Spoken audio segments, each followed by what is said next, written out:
Assalamualaikum warahmatullahi wabarakatuh. Nama saya Ani Holila Harahap, NIM 1920100100.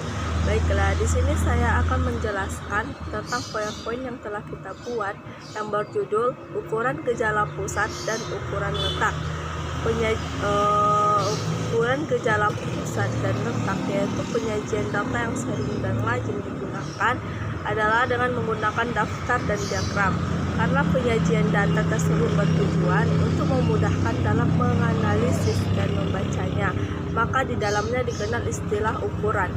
Ukuran dalam arti terdiri dari ukuran gejala pusat dan ukuran letak. Ukuran gejala pusat meliputi rata-rata, rata-rata hitung, rata-rata ukur, dan rata-rata harmonik, modus, dan median. Sedangkan ukuran letak meliputi kuartil, desil, dan persentil. Yang pertama, rata-rata hitung. Rata-rata hitung adalah mengukur nilai rata-rata sebenarnya dari data.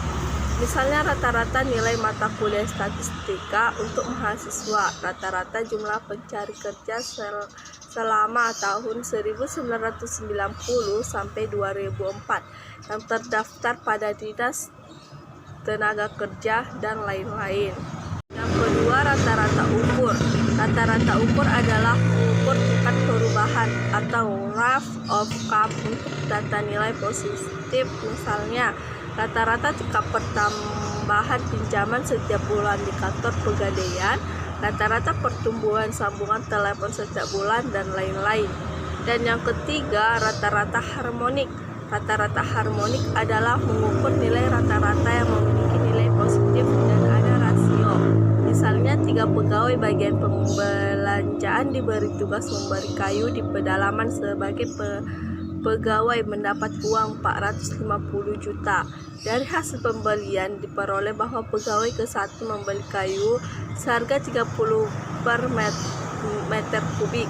Pegawai kedua seharga 35 meter per kubik. Pegawai yang ketiga seharga 32.000 per meter kubik. Keempat, modus.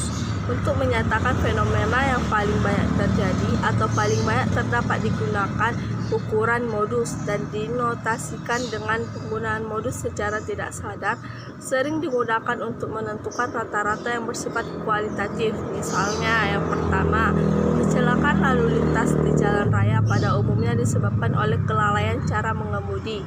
Dan yang kedua, secara umum, kelulusan peserta didik SMA di Indonesia nilainya di atas rata-rata. Dan yang ketiga, jumlah jamaah haji Indonesia tahun 1434 Hijriah rata-rata berusia di atas 50 tahun. Kemudian, keempat, hutan lindung di Indonesia sudah banyak yang tercemar oleh perambah hutan dan tidak bertanggung jawab. Jika data berupa data kuantitatif, maka modus ditentukan melalui cara menentukan frekuensi terbanyak data tersebut. Sebaliknya, jika data tersusun dalam daftar distribusi frekuensi, maka modusnya ditentukan dengan menggunakan rumus. Modus sama dengan yaitu rumusnya modus sama dengan batas bawah kelas modal ditambah panjang kelas interval. Frekuensi kelas modal dikurangi frekuensi kelas interval dengan tanda kelas yang lebih kecil sebelum tanda plus modal frekuensi kelas modal dikurangi frekuensi kelas interval dengan tanda kelas yang lebih kecil sebelum tanda kelas modal per frekuensi kelas modal dikurangi frekuensi kelas interval dengan tanda kelas yang lebih besar sesudah tanda plus modal. Kelima, median. Median adalah menentukan letak data setelah disusun menurut monoton naik dan sesuai dengan urutannya. Median sekelompok dapat dinobatkan dengan M. Jika banyaknya data ganjil, maka nilai median adalah data paling tengah setelah disusun menurut urutannya. Sebaliknya, untuk data yang banyaknya genap setelah data disusun sesuai urutannya, maka median dengan rata-rata 2 data tengah. Dan yang keenam, kuartil. Jika sekumpulan data dibagi menjadi 4 bagian yang sama sesudah disusun menurut urutan nilainya, maka bilangan pembaginya disebut kuartil. terdapat 3 macam kuartil, yaitu kuartil pertama yang dihasilkan dengan kuartil kedua yang dinyatakan dengan kuartil ketiga, yang ketiga dinyatakan dengan kuartil ketiga. Adapun langkah-langkah yang perlu untuk menentukan kuartil data. Yang pertama, menyusun data dalam urutan monoton naik dari kecil sampai besar. Yang kedua, menentukan letak kuartil pada data keberapa setelah diurutkan dan dibagi menjadi 4 bagian yang sama. Yang ketiga, menentukan nilai kuartilnya setelah mengetahui letak kuartilnya.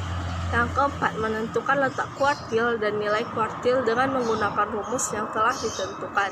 Baiklah, cukup sekian yang dapat saya sampaikan. Kurang dan janggal saya mohon maaf, dan kepada Allah saya mohon ampun. Wabillahi taufiq wal hidayah. Wassalamualaikum warahmatullahi wabarakatuh.